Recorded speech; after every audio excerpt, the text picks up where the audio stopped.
क्या मंदी आने वाली है या मंदी आ चुकी है? मुझे तो लगता है भैया मंदी आ चुकी है, लेकिन उसका असर अभी आम जनता तक दिख नहीं रहा है। लेकिन ज़्यादा समय है नहीं, मुझे लग रहा है इसका असर दिखने में। जल्दी असर दिख सकता है। क्यों मैं बात ये कह रहा हूँ अभी समझाऊंगा आपको, और इस मंदी का इम्पैक्ट क्या होगा, ये मंदी क्यों है, इम्पैक्ट कौन कौन से सेक्टर डूबेंगे और इसका स्टॉक मार्केट पर क्या इम्पैक्ट होगा, सब कुछ आज हम समझने की कोशिश करेंगे। देखो, शुरू करता हूँ। सबसे पहले मैं अभी रिसेंटली उदय कोटक, इन्होंने कहा है कि जल्द ही मेजर इकोनॉमिक शॉक देखने को मिलेगा पूरे भारत को। इस मेजर इकोनॉमिक शॉक का कारण क्या है? बेसिक तो आपको पता ही होगा, एनर्जी क्राइसिस।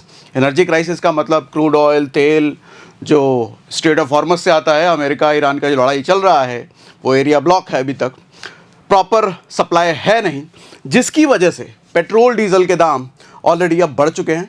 अच्छा, एक चीज़ समझिएगा, ये पेट्रोल डीजल के दाम 2 महीने पहले ही बढ़ जाने चाहिए थे। 2 महीने पहले नहीं बढ़े। और 2 महीने पहले क्यों बढ़ जाने चाहिए थे?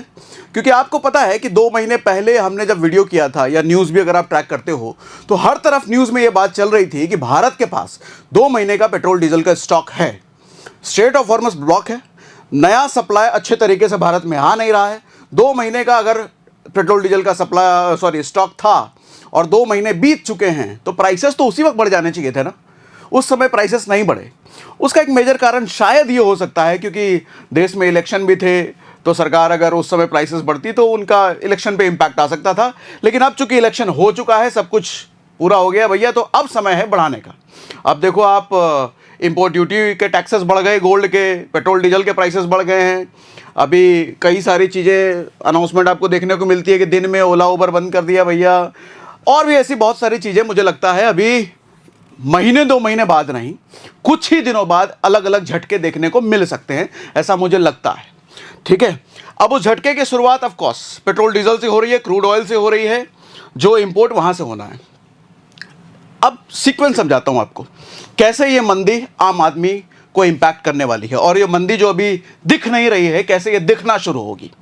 सबसे पहली चीज, जब पेट्रोल डीजल के दाम बढ़ेंगे ना, बढ़ चुके हैं, जो कि जब पेट्रोल डीजल महंगा होता है तो समझ लो कंपनी की हालत खराब हो जाती है। कौन सी कंपनी? कोई भी कंपनी, कोई भी मैन्युफैक्चरिंग कंपनी है, कोई भी सर्विसेज कंपनी है, कुछ भी बना रही है।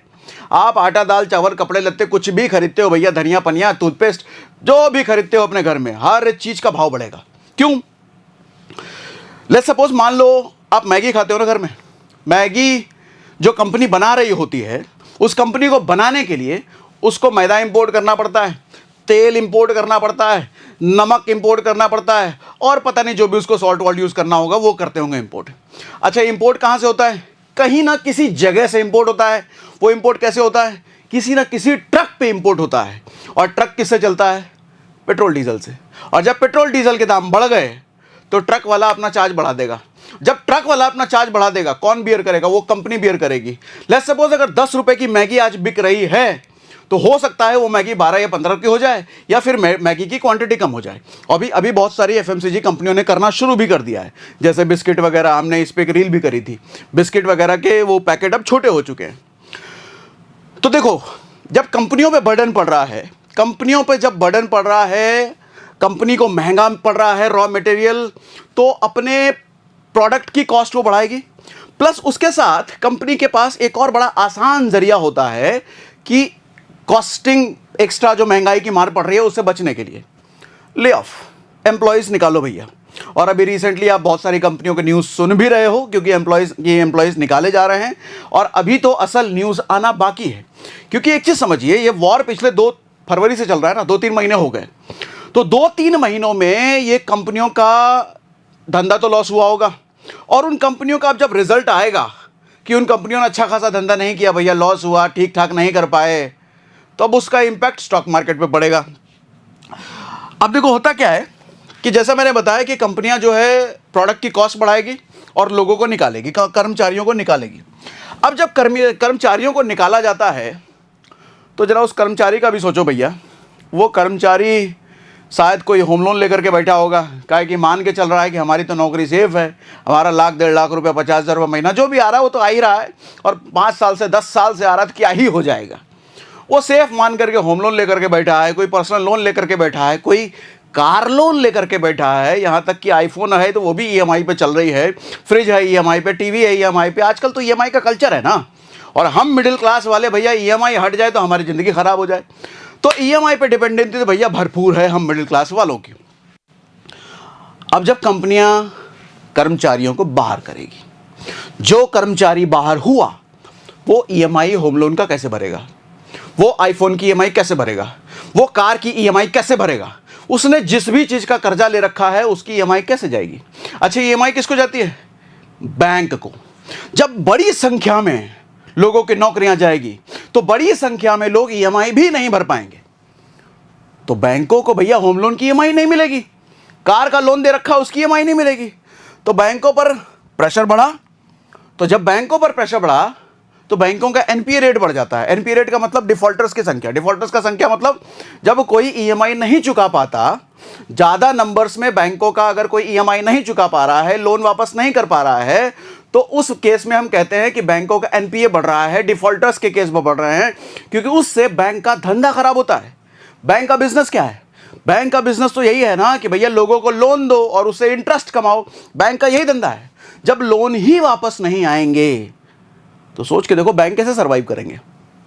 और ये सुनने में आपको हो सकता है कि छोटा लग रहा हो कि भैया 2-4 लोग लोन का ईएमआई नहीं भरेंगे तो क्या फ़र्क पड़ जाएगा, लेकिन बात यहाँ 2-4 की नहीं है। 140 करोड़ की आबादी है हमारी। 140 करोड़ में कितने लोगों ने लोन वोन ले रखा होगा भैया। और ये उदय कोटक कह रहे हैं, मैं नहीं कह रहा, कोटक महिंद्रा के भैया। तो बैंकों की अब हालत खराब होगी। और बैंकों की जब हालत खराब होती है, 2008 का किस्सा आपको याद है? 2008 में जो महामंदी आई थी पूरी दुनिया में, उसकी शुरुआत भी यूएस से ही हुई थी। ये वाला भी शुरुआत यूएस से ही होता है। शुरुआत देखो यूएस से ही होता है। इस बार तो ट्रम्प चाचा के कांड ने कराया ये मंदी का शुरुआत। उस समय लेमन ब्रदर्स का कांड हुआ था, बैंक्स डूबे थे। और जब बैंक डूबता है तो असल मंदी आम आदमी को दिखना शुरू होती है, क्योंकि जब तक बैंक नहीं डूबे उस मंदी का असर आम आदमी को नहीं दिखता है। पीछे बड़े जो बिजनेसमैन हैं उनको तो दिखना शुरू हो जाता है, उनके बिजनेस पे इंपैक्ट तो आना शुरू हो जाता है, लेकिन आम आदमी तक असर नहीं दिखता। आम आदमी को असर दिखता है जब बैंक में खलबली मचती है। और बैंक में खलबली भैया अभी आया नहीं है, आ सकता है। तो सवाल ये है कि ये जो महामंदी आएगी इससे इंपैक्ट कैसे, क्या क्या किस किस सेक्टर को पड़ सकता है। सबसे पहले देखो भैया, लोन अगर डिफॉल्टर्स होते हैं, लोन की ईएमआई अगर नहीं चुकाई जाती बैंकों की हालत खराब होती है तो बैंक डूबेंगे। और भारत में एक भी अगर बैंक डूबा भैया, तो समझ लो पूरे देश में ना हाहाकार मचेगा। क्योंकि एक जब बैंक डूबता है ना, तो समझ लो बैंक एक लास्ट कड़ी होती है। कोई कंपनी मैन्युफैक्चरिंग कर रही है किसी प्रोडक्ट का, वो कंपनी लॉस में जाती है। और कंपनी की बात मतलब एक कंपनी की बात नहीं कर रहा मैं, देश की इकोनॉमी को चलाने वाली बड़ी बड़ी कंपनियां जब लॉस में जाती हैं, वहां से कर्मचारियों को निकालती है, कर्मचारी ईएमआई नहीं दे पाता, बैंक को पैसा वापस नहीं मिल पा रहा है, बैंक जब डूबने की कगार पे आती है, फिर आता है महामंदी। और जब बैंक डूबेंगे तो सोच के देखो, रियल एस्टेट डूबेगा सबसे पहले। रियल एस्टेट क्यों डूबेगा? लोगों ने प्रॉपर्टी ले रखी है, घर ले रखा है, दुकान ले रखा है, तो बैंक क्या करेगा? जब पैसा वापस नहीं आ रहा तो उन प्रॉपर्टी को नीलाम करेगा। जब बैंक नीलाम करेगा तो सस्ते में नीलाम करेगा, वो बिल्डर वाले रेट पे नीलाम नहीं करेगा, सस्ते में नीलाम करेगा। तो सस्ते में नीलाम करेगा तो लोगों के पास ऑप्शन हो गया, भाई नीलामी का प्रॉपर्टी खरीदने के लिए बिल्डर का फ्रेश प्रॉपर्टी कौन खरीदेगा? और जब बिल्डर का फ्रेश प्रॉपर्टी खरीदने के लिए आदमी को लोन चाहिए, बैंक्स को पता है कि हमारी हालत टाइट है, वो लोन कहाँ से देगा? सोच के देखो, बैंक की हालत टाइट है, उस समय लोग आ जाएं एफडी तोड़ने के लिए, एफडी का पैसा लो, एफडी दे पाएगी बैंक पैसा वापस? सेविंग अकाउंट से पैसा निकालने के लिए आ जाएं, सेविंग अकाउंट से बैंक दे पाएगी पैसा वापस? यही कारण है। देखो अभी करंट न्यूज़, एक चीज़ आपको यह भी बता देता हूं, इस वक्त 61,000 करोड़ अप्रैल में पहले 15 दिन में देश में 61,000 करोड़ बैंक से कैश निकाला गया है। और यह नोटबंदी के बाद सबसे बड़ा नंबर है, सबसे बड़ा नंबर। 61,000 करोड़ सिर्फ अप्रैल के पहले 15 दिन में बैंकों से निकल चुके हैं। क्यों निकल चुके हैं? समझ लो भैया, आम आदमी को चीज़ें पता नहीं चल रही है क्या चल रहा है, लेकिन जो बड़े दिग्गज लोग हैं उनको सब समझ में आ रहा है कि हालत अभी कितनी टाइट है। मोदी जी ऐसे ही आकर के नहीं कह रहे हैं भैया सोना मत खरीदो, विदेश मत घूमने जाओ, फालतू के एक्सपेंसेस रोको। पीछे बहुत हालत टाइट है, और हालत टाइट की वजह वो बुढ़ाऊ जो चचा बैठा है अमेरिका में, वहाँ से शुरुआत हुई है, उसने करा है। इसमें ये ना समझ लेना कि अरे ये मोदी है तो हालत ख़राब कर दे। मोदी की गलती नहीं है भैया, यहाँ पे वो क्या कर लेगा बेचारा। वो चचा जो विदेश में बैठा है अमेरिका वाला, उसने हालत ख़राब करी है। हाँ, मोदी जी पे इस बात का प्रेशर ज़रूर है कि वो भैया ये जो चैलेंज आया है उससे जूझेंगे कैसे, देश को निकालेंगे कैसे, क्योंकि मंदी तो आ चुकी है। कोई कहे कि मंदी आएगी तो बेवकूफ़ बनाने वाली बात है। वो मंदी आ चुकी है, आम आदमी को दिख नहीं रहा है। आम आदमी को कुछ महीनों रुको नहीं कहूँगा मैं, कुछ हफ्ते या फिर कुछ दिनों में इसकी आहट न्यूज़ चैनल के ज़रिए दिखने लग जाएगी। और पेट्रोल डीजल महंगे हो चुके हैं, तो शुरुआत तो हो चुकी है। अब देखो, कुछ लोग कहेंगे कमेंट में, अरे ये आदमी बड़ा डरा रहा है यार। डरा नहीं रहा हूँ सर, थोड़ा पहले अवगत करा रहा हूँ, बता रहा हूँ, चेता रहा हूँ, और मेरा चेताने का भी एक पर्पस है। अभी थोड़ी देर बाद बताऊँगा। आपकी भलाई है मेरा पर्पस। भलाई क्या है, अच्छा समझा ही देता हूँ। मैं बेसिकली ये सब चीज़ें इसलिए बता रहा हूँ कि भैया थोड़ा सचेत अगर पहले मैंने कर दिया ना, तो आपके जो उटपटांग खर्चे होंगे, कहीं घूमने फिरने का प्लान बना रखा होगा, कुछ खरीदने का प्लान बना रखा होगा, शौक़ बहुत सारे जगे हुए होंगे, उसको पूरा करना है, तो थोड़ी देर रुक जाओगे।